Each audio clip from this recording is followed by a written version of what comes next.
We got shit Throw to me do, in man. We jail. just Lock raised me up. $91 million in a Yeah. third round of funding. We have a business to run. But this is what happens, The kiss cam ruins everything.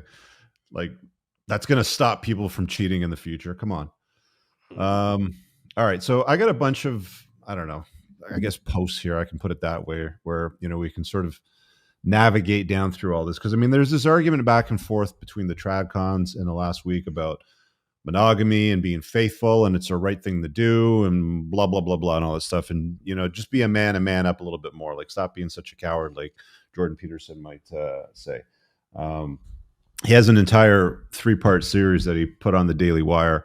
And I covered this about a year ago, where he talks about marriage, and the entire series is really him just shaming men. You're a coward if you don't wife up that hoe, basically. Do it in front of people. It's just not enough to be with her. You have to commit to her and invite the state into your life. And he offers no prescriptions around shit like, at least check her medicine cabinet, see if she's on any meds that, might be problematic. Does she have any of Rich Cooper's red flags that he talks about in his book, The Unplugged Alpha? No, he offers no guidance whatsoever, aside from stop being such a coward and go marry this hoe. So I'm not a fan of that narrative, that whole tradcon storytelling, because what it pushes most of these guys into when they subscribe to the notion of monogamy is, if I just commit to her, then everything will be absolutely fine.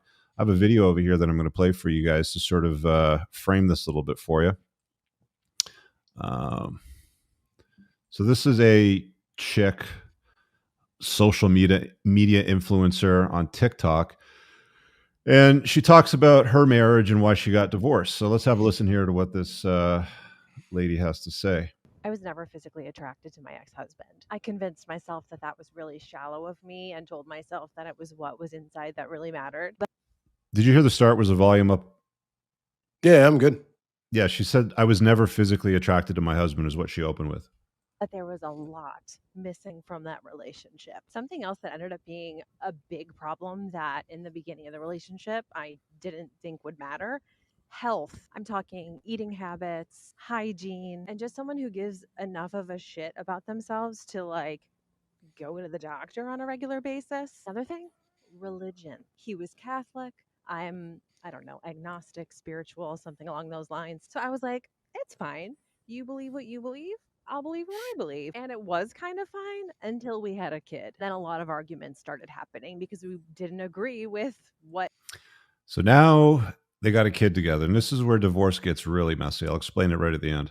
She should be taught. And for those of you who are like, isn't that something you should have thought about before you got married? Yeah, there's a fucking lot that I should have thought about before I got married, and I didn't. So here we are. I literally remember calling home. I was living in California. I called back home to Buffalo to tell my family members I was engaged, and my aunt's response was, to who? That's how fast shit went down, okay? We live and we learn, girls.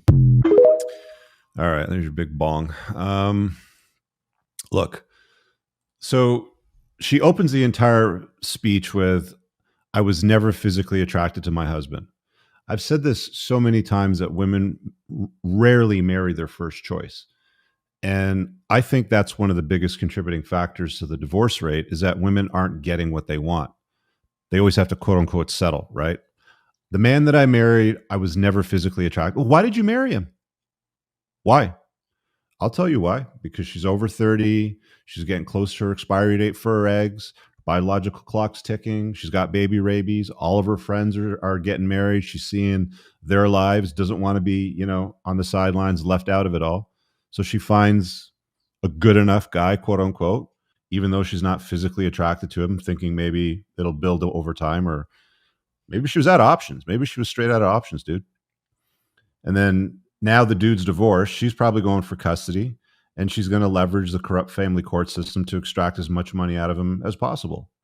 And this is what most of these guys get that follow, the Matt Walshes of the world, the monogamy, people. Just wife up that hoe, because what could possibly go wrong if you believe strong enough in whatever the religion happens to be, right? Like, what could possibly go wrong?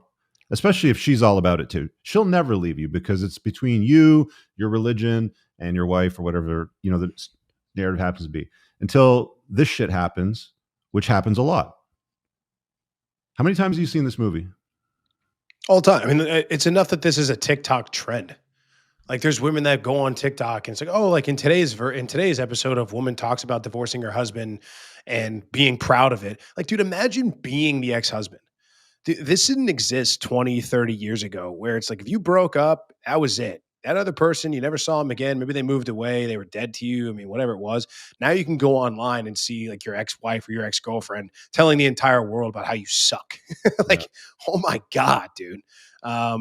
No shame, no embarrassment. And guys will watch this sort of stuff and they will be surprised. Like, oh my God, I can't believe it. It's like, man, what have we been telling you guys? Like, they don't care. When they're done, they're done. Not only that, they will stomp on your grave. She'll take a date to your funeral kind of thing. Right. You know, it's just, it's hard to watch, man. To be honest, it's hard to watch.